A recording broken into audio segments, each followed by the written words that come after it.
더 배움 합격의 공식 약속의 이름 최승건입니다. 자, 오늘 개항기 그리고 개항기부터 대한제국 시기의 경제 그 부분에 대해서 우리가 또 심도 있게 알아보도록 하겠습니다. 자, 그러나 그거 들어가기 전에요. 우리가 좀 지난 시간에 했던 조선 후기 경제 상황에 대해서 요즘 이제 시험 문제 잘 나오고 있는 심화적인 어떤 용어라든가 그런 부분들 짚고 좀 넘어가도록 할게요. 우선 제가 이제 화면을 준비했습니다. 이 보시면 122페이지에 타조법과 도조법이 나오죠. 네, 타조법과 도조법이 나오는데 요 설명 잠깐 할게요. 122 중간에 보게 되면은 타조법이라는 거는 여기 이제 정율제라고 되어 있습니다. 정율제, 비율이죠. 비율로 하는 거죠.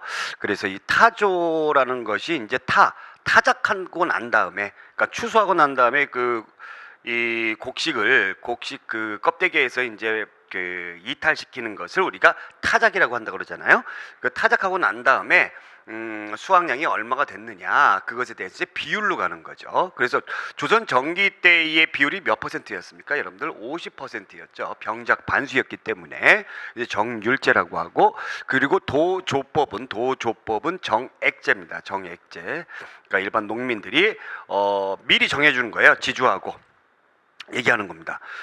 나는 뭐 예를 들어서 이번에 농사 지으면 내가 한 뭐 10가마니 가져가겠어, 뭐 20가마니 가져가겠어, 뭐 이런 식으로 미리 정해놓는 것을 우리가 정액제라고 한다라는 겁니다. 그렇기 때문에 여러분들이 정율제와 정액제를 놓고 봤을 때 어떤 것이 더 유리하냐라는 겁니다. 농민의 입장에서는 여러분들이 보통의 경우 여기 50%라고 하는데 보통의 경우 수확량의 3분의 1만 받았다고 그러죠. 그래서 조선 후기 들어가게 되면서 타조법에서 도조법으로 이렇게 변화가 됐다라는 거, 이것도 중요한 개념이니까 꼭 알아두시기 바라고, 그 다음에 이제 납포장에 대해서는 여러분들이 앞에서도 한번 다루었지만 다시 한번 이야기할게요. 수공업자들이 조선 후기 들어가게 되면서 관영 수공업에서 뭘로 민영 수공업으로 바뀌게 되죠. 그래서 보통 수공업자들이 어디에서 근무를 해요? 뭐 지네 집에서 하죠.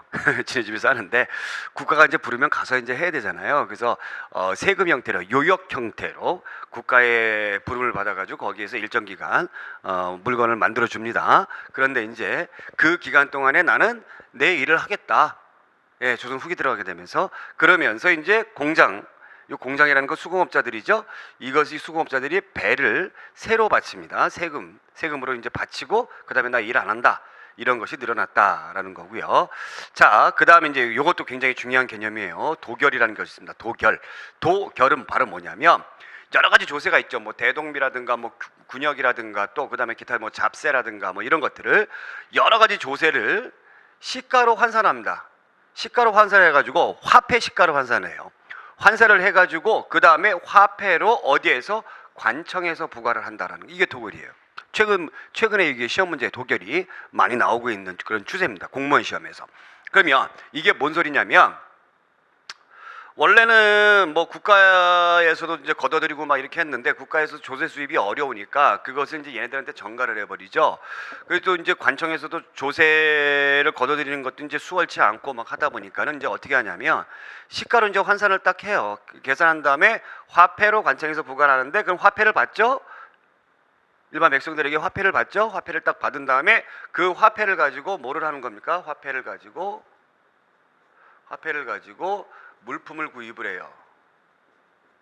물품을 구입을 합니다. 물품을 구입해요. 그러니까 쌀 때 구입하겠죠. 쌀 때 구입해서 일정량의 물품을 중앙으로 보내는 거죠. 나머지는 지네들이 갖는 거죠. 지네들이 가져요. 그럼 여기에서도 지방관청의 어떤 부정과 부패가 나타나겠죠. 이게 19세기 들어오게 되면서 본격화되는 것이고, 조선 후기에 또 한 가지가 있습니다. 총액제가 있어요. 총액제는 말 그대로 총액. 조세의 총액을 정합니다. 조세의 총액을 정하는. 그래서 일부 그 하부 행정단위인 면리 단위로 조세의 총액을 정해가지고 이 면리 사람들에게 공동으로 부담을 시킨다라는 겁니다. 공동으로 미리 정해서 공동으로. 자, 이렇게 총액을 공동으로 부담을 시키다 보니까 어떤 현상이 나타나느냐? 예를 들어서 도망가 버렸어요. 농민이 도망가 버렸어요. 그 어찌 됐든 간에 공동 부담이 되는 거죠. 오가작동 폭파가 좀 약간 비슷한 개념이죠. 자, 이런 것들이 이제 되면서 수탈이 너무 심하다 보니까 19세기 들어가게 되면서 뭐가 일어납니까? 농민봉기의 근본적인 어떤 원인이 되었다라는 겁니다. 이것도 여러분들이 잘 알아두시기 바랍니다. 이것이 이제 나중에 이제 해결이 안 되니까 동학농민운동으로 이제 연결이 되는 것이죠. 자, 그 다음에 이제 은결과 진결이 있는데, 은결, 요것은 뭐에 관련된 거냐면 전정의 문란에 대해서 관련된 용어예요. 우리가 이제 뭐예요? 균역법에 대해서는 우리가 공부를 했었죠. 그래서 균역의 문란에 대해서 우리가 백골징법, 황구청정, 인징족징 이런 것들이 있었죠. 전정의 문란에 대해서 요 두 개의 용어 정도는 여러분들이 알아줬으면 좋겠다. 은결, 숨어 있는 겁니다. 숨어놔요. 숨어 놓는데, 자, 여기 뭐 어떻게 숨어 놓느냐? 그냥 아예 등록을 안 시켜요. 토지재장에 등록을 안 시키거나 양안에 등록을 안 시키거나 아니면 재전이나 진전 등으로 허위 등록을 시킨다라는 겁니다. 재전은 뭐고 진전은 뭐냐라는 거죠. 또 그러면 재전은 뭐냐면 재난을 입은 토지예요. 그러니까 굉장히 황폐해야 되겠죠. 진전은 뭐냐면 황무지예요. 황무지 이런 걸로. 그러니까 토지의 상태를 안 좋게 등록시키고 아예 누락을 시키거나 아니면 안 좋게 하거나. 그러면 이렇게 하기 위해서 지가 마음대로 할 수 있어요? 아니죠. 뭐가 필요한 겁니까? 뇌물을 주게 되는 거죠. 누구에게? 관아에게. 그죠? 뇌물을 주게 되는 거죠. 그러면 여기는 이제 세금을 못 받으니까 어떻게 하는 겁니까? 일반적으로 이런 행위를 하지 못하는 일반 농민들에게, 일반 백성들에게 더 많이 부과될 수밖에 없었다라는 겁니다. 그 다음에 진결, 이게 진짜 아시죠? 이 진짜가 뭐예요? 바로 진전의 진짜예요. 황무지입니다. 원래 황무지를 개간을 하게 되면은 3년 동안 면세입니다. 황무지니까. 그리고 4년차부터 2분의 1만 내게끔 돼 있는데 이것을 그냥 일반 경작지로 등록을 시켜버린다는 얘기죠. 그럼 죽겠다고 못 쓰는 땅을 내가 열심히 개척을 했는데 일반 경작지로 등록을 시켜가지고 조세를 걷어들인다라는 겁니다. 자, 이런 일이 있었다. 자, 상납미와 유치미가 있습니다. 이것은 이제 뭐가 관련되냐면 대동법과 관련된 거예요. 대동법과 관련되는 건데, 상납이라는 건 상납, 바친다라는 거죠. 유치한다, 둔다라는 얘기죠. 상납미는 어디에 바치는 겁니까? 중앙에 바치는 거고, 유치미는 그 지역 관청에서 가지고 있는 쌀이에요. 자, 그런데 상납미와 유치미 가운데서 뭐가 더 많았느냐?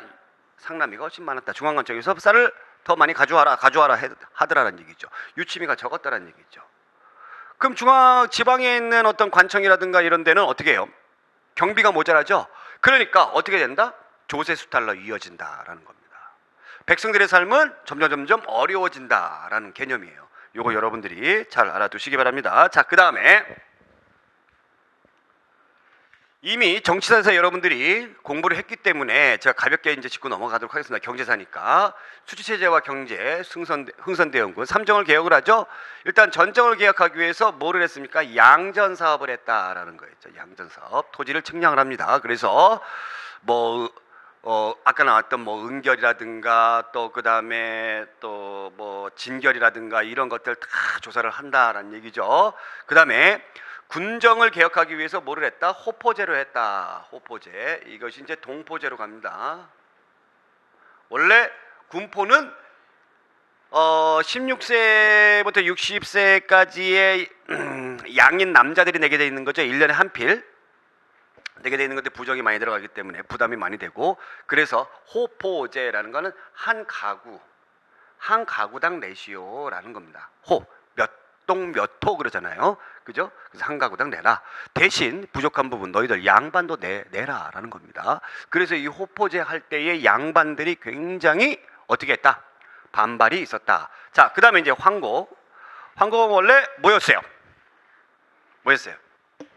빈민구제법이었죠. 그런데 각종 부정부패가 들어갔기 때문에 이 3정 가운데서 가장 물러났던 것이 황곡이다. 그래서 이 곡식을 보관해두는 창고를 사창제다 해가지고 마을 단위로 마을 사자잖아요. 마을 단위로 창고를 둬가지고 그 창고를 운영하는 사람들이 그 지역에서 덕망 높음 또 믿음직스러운 신뢰 가는 사람들, 마치 누구처럼 저처럼 그런 사람들에게 마을 요 사창을 운영할 수 있도록 해줬던 것이다라는 겁니다. 자, 물가의 상승의 원인 흥선대원군 때 원납전과 당백전이 있습니다. 이게 경제기 때문에 다시 한번 짚고 넘어가는 거죠. 무엇 때문에 그러죠? 경복궁을 다시 세우는 것 때문에 그러죠. 경복궁. 자, 원납전은 뭐예요? 원래 기부금이었어요. 기부금. 그래서 기부금의 명목이었어요. 원하는 사람은 납부하시오. 근데 누가 원합니까? 돈 내라고 그러는데 원하지 않죠. 그래서 강제로 준수하죠. 그래서 원할 원자가 원망 원자로 바뀌었고 그것도 모자라서 당백전을 주저합니다. 이것이 상평통보에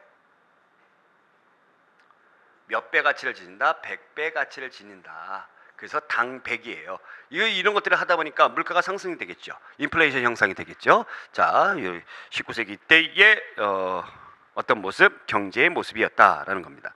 자, 그러면 개항 이후의 경제에 대해서 알아보겠습니다. 이 개항 이후의 경제는 여러분들 교재 126쪽에 잘 나와져 있고 우리가 정치사 하면서도 중복되는 부분들이 있기 때문에 그런 기억들을 접목을 시켜가지고 세부적으로 알아보도록 하겠습니다. 강화도 조약 이후의 변화. 강화도 조약이 원래 뭐라고 그랬어요? 정식 명칭이 조일수호조규라고 그랬죠. 예. 몇 년도? 1876년도. 자, 그 외에 부록으로 조일무역규칙 이런 것들이 있었다라는 겁니다. 여러분들 잘 아시다시피 무제한 양공 유출, 무관세, 취해법권, 일본 화폐 사용 등 약탈 경제였죠. 자, 또 한 가지는 개항장 심리내로 일본 상인들을 제한을 시켰습니다. 자, 그래서 요 당시는 개항장 심리내로 그러니까 부산, 원산, 인천이잖아요. 그죠? 객주나 여각, 보부상 등 이런 사람들이 중개를 하면서 이익을 많이 가지고 갔다라는 거죠. 자, 그리고 이제 나중에 들어가게 되면서 이제 일본 상인들이 이제 어떻게 됩니까? 내륙으로 들어가게 되는 거죠. 자, 일본의 중개 무역, 일본이 가져왔던 것을 영국산 값싼 면 제품 조선에 비싸게 팔아먹었죠.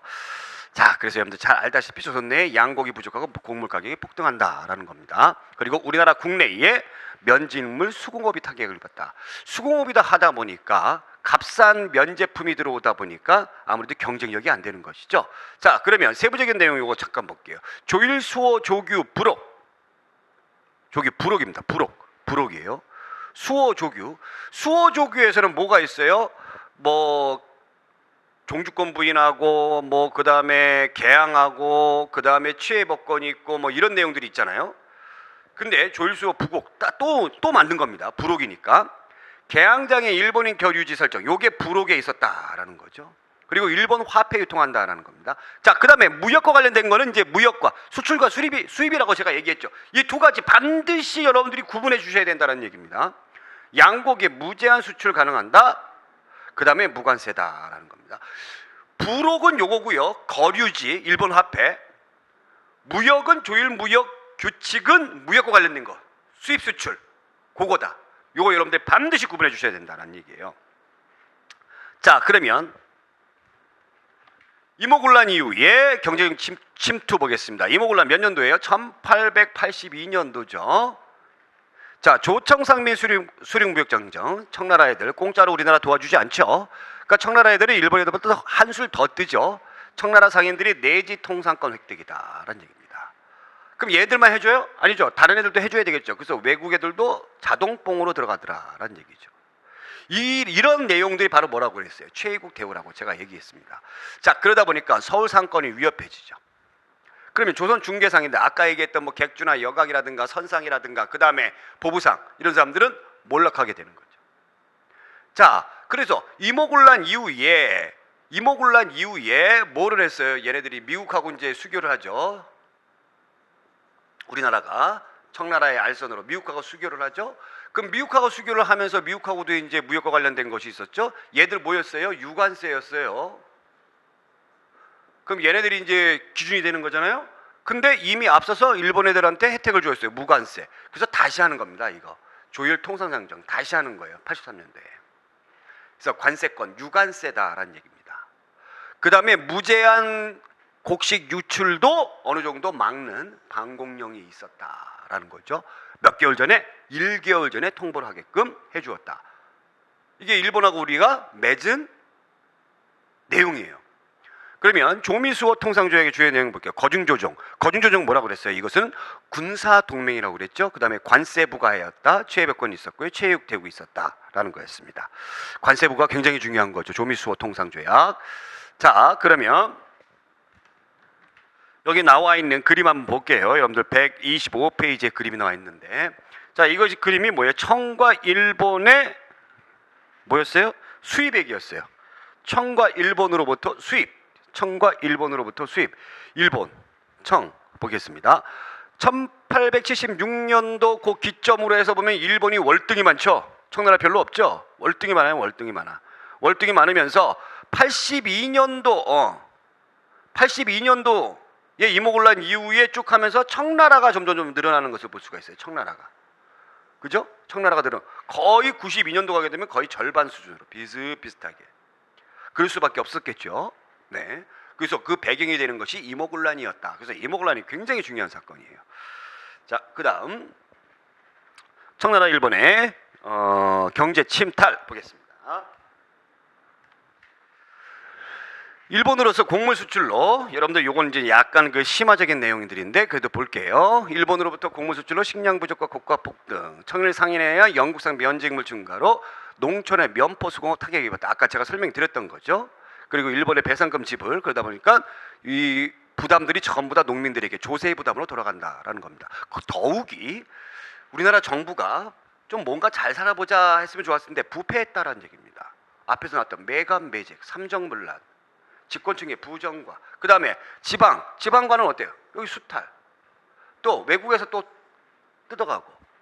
그러니까 백성들은 살 수가 있습니까? 없습니까? 없더라는 얘기죠. 참고 못 참아서 결국에 들고 일어나는 것이 우리가 1894년도에 뭐였다? 동학농민운동이었다라는 겁니다. 조선의 식량산 좀 볼게요. 여러분들 1888년 8월 21일 올해 흉작은 일찍이 없었던 바이다. 돈의 모든 군연이 흉작이어서 한 털도 수확하지 못하고 있다. 당시의 쌀값은 하늘 높은 줄 몰라 한 석에 거의 1만 전. 가만히 알아보니 도내에 쌀, 콩과 묵은 곡물 약간을 팔려고 하는 사람이 조금 있다. 만일 이것을 일본 상인이 이전처럼 사서 가져가면 전 도가 굶을 형편이다. 가련한 우리 굶주린 백성은 더욱 의지할 데가 없다. 이렇게 되어 있습니다. 조선의 식량 사정을 나타낸 자료였죠. 자, 아관파천 이후에 열강의 이권 침탈. 최국대회였죠. 뭐 그 다음에 아관파천 이후에 그러니까 뭐 창피한 거죠. 예. 그러니까 우리가 힘이 없죠. 그러니까 뭐 철도 부설권, 침략의 수단, 미국 경인선, 프랑스의 경의선, 일본 뭐 경부선, 부설권, 그다음에 광산. 제가 노다지라는 말이 나타났다. 운산, 그죠? 뭐 독일, 영국들도 뭐 러시아뿐만 아니라 산림체부권, 산림체는 러시아가 거의 독점을 했습니다. 러시아가 그다음에 연해어업권, 일본이 1900년대 들어오게 되면서 일본이 장악을 했고요. 이권 침탈 과정 여러분들이 한번 봤습니다. 요거 이제 뭐 지도로 알아보는 건데 거의 뭐 아까 나왔던 그런 내용들이 이제 나와져 있죠. 그러니까 이거 보시면 될 것 같고요. 자, 그다음에 이제 일본의 본격적인 약탈에 대해서 보겠습니다. 자, 일본은 러일 전쟁 당시에 군용지와 철도 부지 확보 구시설 토지를 약탈했었다. 우리가 요것과 관련된 것이 뭐가 있었습니까? 한일 의정서가 있었죠. 한일 의정서. 또 황무지 개척권 요구가 그 같은 해에 있었죠. 그것을 막았던 우리나라 애국계몽단체가 뭐였습니까? 보안회라는 단체가 있었다. 자, 그 다음에 영국의 동인도 회사와 비슷한 회사, 동양척식 주식회사. 이걸 1908년도에 만들어요. 황무지 개간을 구실로 국유지 및 황실 소유지를 약탈해버리죠. 이주 일본인에게 양도하고 한국 농민에게 경작시켜서 소장료를 징수했다. 소장료까지 징수를 했다라는 거죠. 그러면 여러분들 쭉 보시면 동양척식 주식회사가 이미 1910년에 우리가 국권을 빼앗기기 전에 이런 작업을 했어요. 그리고 1910년에 국권 빼앗기고 나서 본격적으로 했던 것이 뭐였어요? 토지조사 사업이었죠. 그러니까 동양척식 주식회사는 우리의 산업을 말아먹는, 그런데 크게 기여를 했던 그런 아주 나쁜 회사죠. 자, 일본의 재정장악 금융지배 보겠습니다. 일본이 차관 제공을 독점합니다. 이 차관 안 받겠다 그런데도 뭐 억지로 주죠. 그러면서 이제 세금 업무를 관장을 했고요. 그 다음에 이제 중요한 것이 1905년도에 뭐를 했어요? 화폐 정리를 했다라는 겁니다.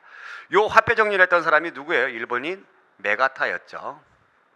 메가타. 자, 이 메가타가 1904년도에 제 1차 한일 협약이 뭐였어요? 고문 정치였죠. 일본의 재정 고문으로 온 사람이죠, 이놈이. 재정 고문으로 왔던 사람이죠. 그러면서 1905년도에 화폐 정리 사업을 합니다. 그래서 일본 통화를 화폐를 일본 제일은행권으로 바꾼다라는 겁니다. 제일은행권. 제일은행. 그러니까 화폐를 바꿔버리니까 우리가 기존에 가지고 있는 화폐들은 이제 못 쓰게 되는 겁니다. 그러면 어떻게 바꿨는가 그 내용들을 한번 보겠습니다. 내용. 질이 나쁜 백동화. 백동화는 바꿔주지 않는다. 그러니까 상중하로 나눠가지고 질이 안 좋은 거는 아예 그냥 고철집에다가 갖다 줘야 돼. 고철집에다. 자, 상태가 매우 양호한 갑종 백동화는 한 개당 2전 5리 세동과 교환을 해주고, 상태가 좋지 않은 을종, 을종이죠. 백동화는 개당 1전. 형질이 조악하여 화폐로 인정하기 어려운 병종 백동화는 아예 안 한다라는 거죠. 그럼 우리가 이제 동전 이런 거 보기는 오래되면 어떻게 해요? 상태가 점점 시간이 가면은 어떻게 됩니까? 점점 안 좋아지잖아요. 지금 뭐 전자화폐니 뭐 이렇게 또 금융거래 하면서 은행에다 보관을 하지만 우리나라 사람들이 은행이 뭐 이 당시 금융력이 발달했겠습니까? 아니죠. 그러니까 이 돈을 현금으로 다 모아놓잖아요. 현금으로 모아놓는데 이렇게 질이 좋은 백동화로 모아놓는 사람들이 몇이나 되겠느냐라는 거죠. 이것이 화폐 사업의 얘네들이 목적이었다라는 겁니다. 목적이었다. 자, 경제적 구국운동 보겠습니다. 여러분들 교재 128쪽에 나와 있는 경제적 구국운동. 자, 상권수업운동이죠. 상인들이 모여서 상회사 설립한다. 대동상회라든가 장통상회, 이런 상권을 수호하기 위해서 상인들이 모여서 했다. 자, 그 다음에 시전상인들도 뭔가를 만들었어요. 요 시전상인들, 국가가 허락한 상인들이죠. 국가가 허락한 상인들. 이 사람들이 만든 조직이 바로 황국중앙총상회입니다. 요 정도는 여러분들이 알아두셔야 되겠다. 황국중앙총상회 누가 만들었느냐? 시전상인들이 만들었다라는 겁니다. 그 다음에 정부 같은 경우는 세곡을 운반용으로 증기선을 구입을 했어요. 세곡 운반용으로 증기선을 구입했어요. 당시에 이제 우리는 계속 노조에서 가는 배였잖아요.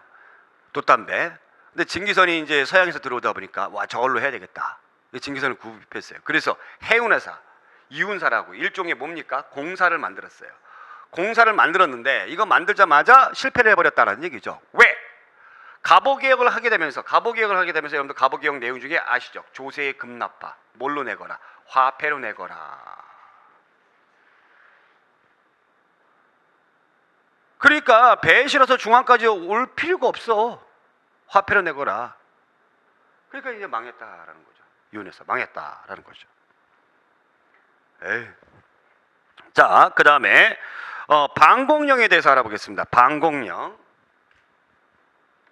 뭐 방공령은 여러분들이 너무나 잘 아시는 부분이기 때문에 여러분들 요 방공령 보겠습니다. 대표적인 방공령이 요거죠. 함경도. 누구였습니까? 조병식이었죠. 조병식이 방공령을 했습니다. 그러나 우리나라 정부가 일본 애들이 항의를 하면서 누구 편을 들어줬어요? 일본 편을 들어줬다라는 얘기죠. 오히려 배상금 물려줬다.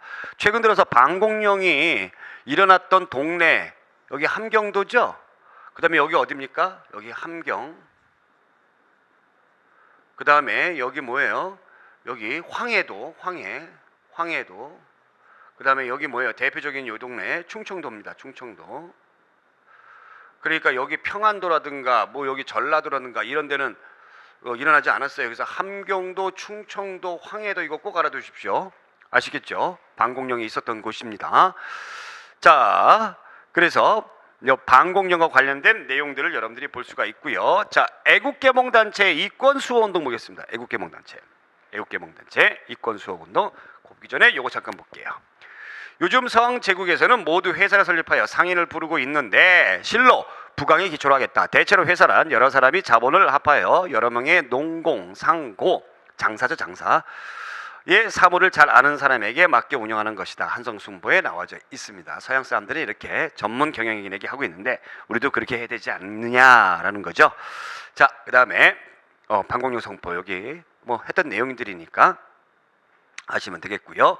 애국계몽단체의 이권수호운동 앞에서 배웠던 부분들 또 나오는 거죠. 그러니까 접목을 시키는 게 제일 중요해요. 접목을 시키는 게. 독립협회에서 만민공동회에서 여러분들 만민공동회에서요. 물러가지도 않고 며칠 동안 계속 시위를 한 거죠. 그 결과 여러분들 보시면 러시아 이권 침탈 규탄하고 군사교관 재정고문 철수시키죠. 이거 중요하죠. 전령도 조차하려고 했던 거 저지했다. 전령도 어디라고 그랬어요? 오늘날의 부산 영도라고 그랬죠. 그 다음에 한너은행 폐쇄시켰다. 그 다음에 프랑스, 독일 등의 광산 채굴권 요구를 저지시켰다. 이거 정부도 하지 못한 일을 만민공동회 우리나라 시민들이 했다는 얘기죠. 시민들이. 그 다음에 헌의 6조에서 이런 것들을 제도적으로 막고자 했다라는 겁니다. 그 다음에 보완에 있었죠. 아까 제가 설명드렸던 황무지 개강권 요구를 취소시켰죠. 몇 년도입니까 얘네들? 몇 년도? 얘네들이 아니죠. 이분들이죠. 큰일 났을 뻔했어요. 1904년도죠. 우리의 땅을 안전하게 보호하자. 안전하게 보호하자. 이렇게 여러분들 기억해 주십사라고 제가 당부를 드렸어요. 자, 그 다음에 국채보상운동. 국채보상운동 어디에서 시작했죠? 여러분들 대구에서 시작했습니다. 대구에서. 국채, 국가가 진 빚을 갚자. 특히 일본. 이거. 그래서 서상돈, 돈과 관련된 분이죠. 서상돈 플러스 한 분 더 있어요. 양기탁이에요. 이 양기탁이 어디에서 또 일을 했었죠, 여러분들? 대한매일신보에서 일을 했었죠. 대한매일신보에서도 일을 했었고 또 양기탁이 선생님이 또 어디에서 신민회에서도 아주 중심적인 역할을 했고 그래서 조직을 만드는데 국채보상기성회라는 조직을 만들죠. 대구에 가게 되면 국채보상공원이 있을 겁니다 아마. 그래서 대한매일신보 등 언론기관이 후원을 했다라는 것은 그만큼 홍보를 많이 했다는 얘기입니다. 그래서 전 국민들이 성금을 모집했어요. 금주, 단연, 폐물, 기부. 자 이렇게 했습니다. 이렇게 했어요. 그런데 일본의 탄압, 여기 탄압이라기보다는 일본 애들이 뭐를 했습니까? 가짜 뉴스를 만들어서 던졌죠. 양기탁이 공금을 횡령한다 이런 식으로. 국채보상 운동 취지문 사료 한번 읽어볼게요. 국채 1,300만 원은 우리 대한제국의 존망에 직결될 것입니다. 이것을 갚으면 나라가 보존되고 이것을 갚지 못하면 나라가 망하는 것은 필연적인 사실이나 지금 국고에서는 도저히 갚을 능력이 없으며 그런데 이를 갚을 길이 있으니 2천만 인민들이 3개월 동안 금연하고 그 대금으로 한 사람에게 매달 20전씩 거둔다면 1,300만 원 모을 수 있습니다. 대한매일신보 1907년 2월 달에 나왔던 그런 내용이다라는 겁니다. 자, 이렇게 해가지고 여러분들이 개항기부터 우리가 국권 침탈 전까지의 경제 상황에 대해서 알아봤습니다. 특히 이제 여기 보안에 나오죠. 보안에 일본의 황무지 개강권 요구 1904년도에 이것도 기억해 두시기 바라고 이렇게 갖은 노력을 다했음에도 불구하고 결국에 국권이 빼앗기는 바람에 이런 경제 수호 운동이 수포로 들어가게 됐다라는 겁니다. 자, 다음 시간에 일제 강점기 때에 일본 애들이 우리의 경제를 어떻게 침탈을 했는가 그 과정에 대해서 한번 낱낱이 샅샅이 알아보도록 하겠습니다. 오늘 여기까지. 고맙습니다.